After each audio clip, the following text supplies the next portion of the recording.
This is the story of how an important IT data management system is born out of a critical situation, out of a crisis related to COVID-19 pandemic here in Montenegro.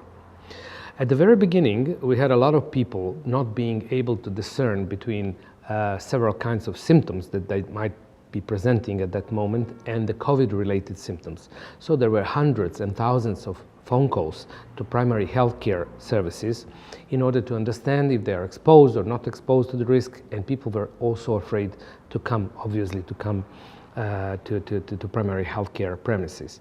So at the very beginning, a centralized call center was set up in order to answer the needs of the population.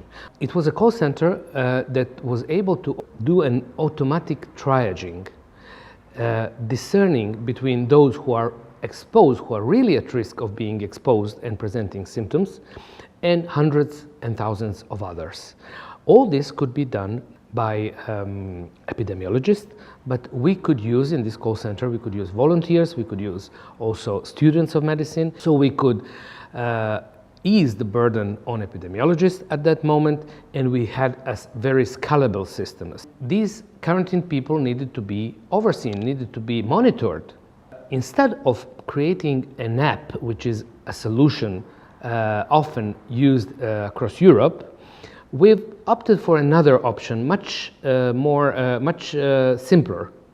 There was an SMS-driven system. The person which was quarantined received an SMS, and by following the link on that SMS, it opened a questionnaire about the symptoms.